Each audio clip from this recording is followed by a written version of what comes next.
இந்த தேசத்திற்கு பேர் இந்துஸ்தான். இது மறக்க முடியாது, மறுக்க முடியாத விஷயம். அப்போ இந்துஸ்தானத்திற்கு உண்டான சிறப்பான தன்மை, தேசத்திற்குண்டான சிறப்பான தன்மை என்கின்ற காரணத்தால் இந்த தனித்தன்மை என்று குறிப்பிட்டேனே, அதற்கு பெயர் இந்து தன்மை என்று பெயர். இந்துஸ்தானத்தின் தன்மை என்கின்ற காரணத்தால் இந்த தன்மைக்கு பெயர் இந்து தன்மை.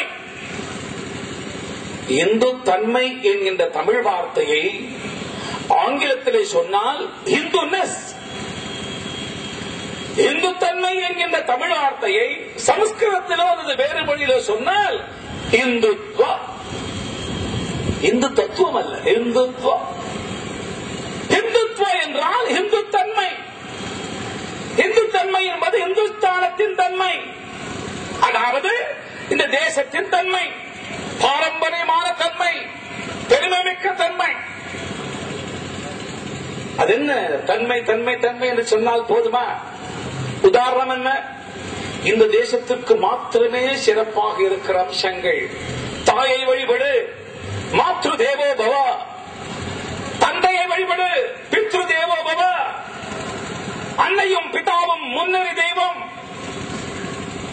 ஆச்சாரிய தேவோ பவ, ஆசிரியரை தெய்வமாக வழிபடு. அதிதி தேவோ பவ, விருந்தினை தெய்வமாக கருது. தேசத்திற்கு மாத்திரமே இருக்கிற சிறப்பான தன்மை.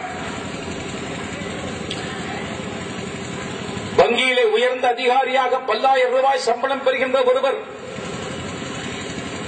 எதேச்சையாக ஒரு நாள் ஒரு நிகழ்ச்சியில் தான் 1வது படிக்கும் போது தனக்கு ஆசிரியராக இருந்த ஒருவரை பார்த்துவிட்டால் உடனடியாக எழுந்து நின்று அவருக்கு செலுத்தக்கூடிய மரியாதையை சகஜமாக நீங்கள் பார்க்கலாம். ஆனால் இதை அமெரிக்க நாட்டை சார்ந்தவனாலோ மற்ற நாட்டை சார்ந்தவனாலோ புரிந்து கொள்ள முடியாது. இதில் என்ன இருக்கிறது?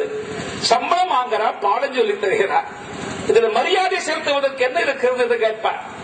ஆசிரியரை மாத்திரமல்ல, தாயை பற்றி எப்படித்தான் நினைக்கிறார். மதர்ஸ் டே, ஃபாதர்ஸ் டே என்றெல்லாம் ஆண்டுக்கு ஒரு நாள் மாத்திரம் தாயில் இருக்கின்ற அந்த பண்பாடு, பண்பாடு என்று சொல்ல வேண்டுமானால் அதென்ன மாறுபட்ட 365 நாளும் பண்பாடோடு, தாயை வணங்குகின்ற பண்பாடோடு இருக்கிற ஒரே நாடு பாரத திருநாடு.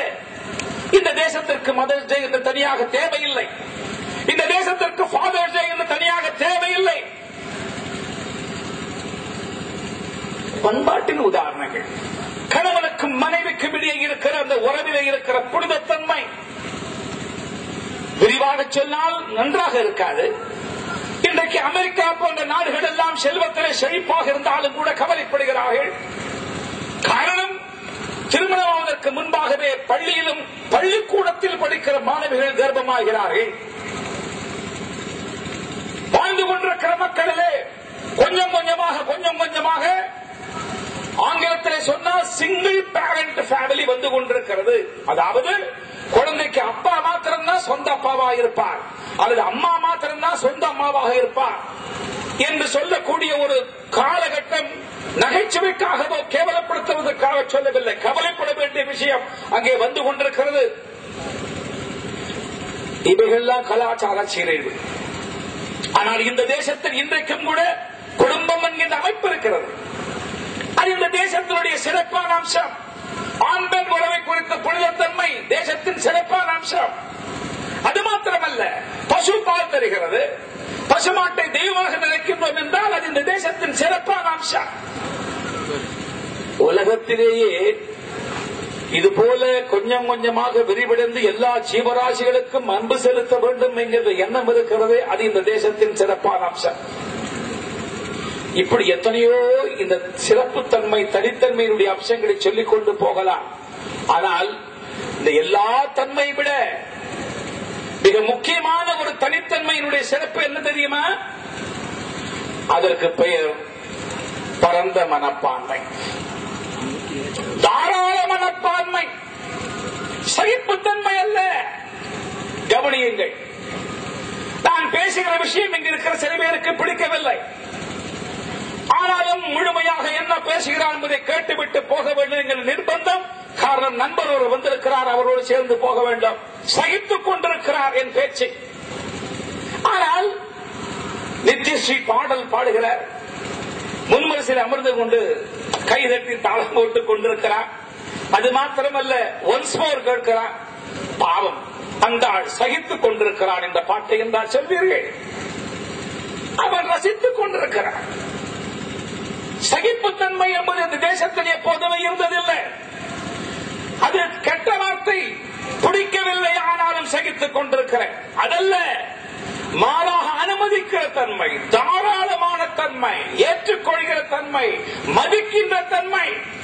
உன்னுடைய கருத்து எனக்கு பிடிக்கவில்லை, ஆனாலும் உன் கருத்தை சொல்வதற்காக உனக்கு உரிமை இருக்கிறது என்பதை ஏற்றுக்கொள்கிறேன் என்று சொல்லக்கூடிய ஜனநாயக தன்மை, அது இந்த தேசத்தின் ரத்தத்திலேயே ஊறி போன ஒரு தன்மை. பரந்த மனப்பான்மை. உலகத்தில் எங்கெல்லாம் நல்ல விஷயங்கள் இருக்கின்றனவோ அவைகளெல்லாம் நம்மை வந்து அடையட்டும் என்று ருக்வேதத்திலே ஒரு வரி வருகிறது. Let noble thoughts come to us from every side. நான் கேட்கின்றேன், சவால் விட்டு கேட்கின்றேன், உலகத்தின் எந்த பகுதியிலாவது ஏதேனும் ஒரு பெரியவர், ஒரு ஞானி, ஒரு மகான் என்று அவர்கள் போற்றக்கூடியவர்கள் இந்த இதுபோல ஒரு உயர்ந்த கருத்தை சொல்லியிருப்பார் என்று சுட்டி காட்ட முடியுமா? எல்லாரும் பின்பற்றிருக்கிறேன் பொதுவை இல்லாமல் வேறொன்றறியேன் பராபரமே.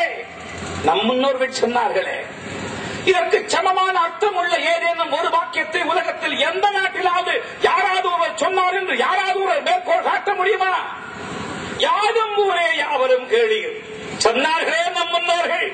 இதற்கு சமமான ஒரு வார்த்தை உலகத்தில் எவராவது சொல்லியிருப்பார்களா? ஆகாஷாத் பதிதம் தோயம் மிதாகச்சதி சாகரம் சர்வதேவ நமஸ்காரா கேசவம் பிரதிகச்சதி. ஆகாயத்தில் வழிகின்ற தண்ணீரானது நதிகள் வழியாக பாய்ந்து எப்படி கடலிலே கலக்கிறதோ அதுபோல நீ எந்த தெய்வத்தை வழிபட்டாலும் ஒரே பரம்பொருளுக்கு போய் சேருகிறது என்கின்ற தாராள மனப்பான்மையை உலகத்தில் எந்த மதத்துக்காரனாவது சொல்லியிருப்பாரா? இவையெல்லாம் சொன்னவர்கள் நம்மவர்கள், நம் முன்னோர்கள், இந்த தேசத்திற்கு சொந்தக்காரர்கள். இதுதான் இந்துத்தன்மையின் சிறப்பான அம்சம். பரந்த மனப்பான்மை, தாராள மனப்பான்மை. எல்லா ஜீவன்களிலும் உயிர் இருக்கிறது என்று சிந்திக்கிற தன்மை. பறந்து வந்திருக்கிற ஒரு புறாவுக்காக, பறந்து வந்திருக்கிற ஒரு புறாவுக்காக தன் உடம்பையே அறுத்து தந்தவன் உலகத்தில் எங்காவது இருந்திருக்கிறாரா? படர்வதற்கு கொடி இல்லாமல் இருக்கிறது, படுவதற்கு ஒரு தொழுகொம்பு இல்லாமல் இருக்கிறது. கொடி என்பதற்காக தன் தேரையே நிறுத்திவிட்டு வந்தாலே ஒரு மன்னன், அந்த தாவரத்தின் மீது அன்பு கொண்டு இப்படி ஒரு மன்னன் உலகத்தில் எங்காவது பிறந்திருக்கிறாரா? தன் மகன் ஒரு கன்றை கொன்று விட்டார் என்பதற்காக தன் மகனை தேரிலே கொள்வதற்கு தயாராக ஒரு மன்னன் வந்தாலே கன்றின் தாயின் துடிப்பை உணர்ந்து அதுபோல ஒரு மனுநீதி சோழன் உலகத்தில் எங்காவது பிறந்திருக்கிறாரா? இவைகளெல்லாம் நம்முடைய பெருமைக்குரிய தன்மைகள். இந்து தன்மை என்பது பெருமைக்குரிய தன்மை. இந்துத்துவம் என்பது உயர்ந்த தன்மை. இந்துத்துவம் என்பது பெருமையான தன்மை. நான் இந்து, நான் இந்துத்துவவாதி என்று சொல்வதற்கு இமயத்தின் உச்சியில நின்று கொண்டு உரத்த குரலே பெருமையோடு சொல்வதற்கு தயாராகுங்கள். அது பெருமைக்குரிய வார்த்தை. இந்துத்துவம், இந்து தன்மை குறுகிய மனப்பான்மை அல்ல. அதெல்லாம் புரிகிறது. குழப்பம் எங்கே வருகிறது என்று சொன்னால், இங்கு இந்து மதம் என்று ஒரு மதம் இருக்கிறது. ஆனால் நீங்கள் சொல்வது போல பார்த்தால் இந்து தன்மை என்பது பண்பாட்டை குறிப்பது என்று குறிப்பிடுகிறீர்கள். அப்பொழுது மதம் வேறு பண்பாடு வேறா என்ற சந்தேகம் வரலாம். உண்மையிலேயே மதம் என்பது வழிபாட்டு தன்மை. பாரத நாடு முழுதும் வாழ்ந்து கொண்டிருக்கிற இந்த மக்கள் அத்தனை பேரையும் ஒற்றுமைப்படுத்துவது இந்த தேசத்தின் பண்பாடுதான். அதுதான் இந்த தேசத்தின் அடிப்படை, தேசியத்தின் அடிப்படை. நம்மை ஒரு தேசிய இனமாக வைத்திருப்பது பண்பாடுதானே ஒழிய மதம் அல்ல. மதம் என்பது வழிபாட்டு முறை, அது மாறலாம்.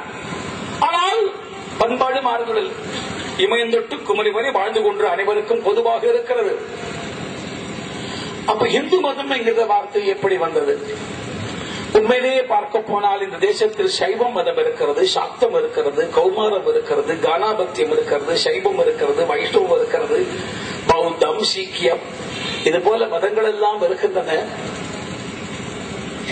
வழிபாட்டு முறைகள் இந்துஸ்தானத்தில் பிறந்த மதங்கள் என்கின்ற காரணத்தால் அவைகள் இந்து மதங்கள். அது நாம இந்து மதம் என்று குறிப்பிடுகின்றோம். இஸ்லாமும் கிறிஸ்துவும் அவர்களே ஏற்றுக்கொண்டது போல இந்த தேசத்தில் பிறக்காத மதங்கள். இந்த தேசத்தில் செழிக்காத எந்த மதங்களும் எந்த காலத்திலும் இந்து மதங்கள் என்கின்ற அடைப்புக்குறிக்குள் வருவதற்கு வாய்ப்பே இல்லை. இந்து மதம் என்ற வார்த்தை வருமானால் இந்த தேசத்தில் ஜனித்த எல்லா மதங்களுக்கும் அது பொருந்தும். RSS இயக்கத்தில் எம் வைதிகா மந்திர திசப்புராணா என்ற ஐக்கிய மந்திரத்தில் எல்லா வழிபாட்டு முறையும் குறிப்பிட்டு சொல்கின்றோம். சஏக ஏவ பிரபு, இவையெல்லாம் ஒன்றுதான். இந்துஸ்தானத்தில் தோன்றிய கலாச்சாரம் இந்து கலாச்சாரம், இந்துஸ்தானத்தில் தோன்றிய சங்கீதம் இந்து சங்கீதம், இந்துஸ்தானத்தில் தோன்றிய கலைகள் இந்து கலைகள், இந்துஸ்தானத்தில் தோன்றிய மதங்கள் இந்து மதங்கள்.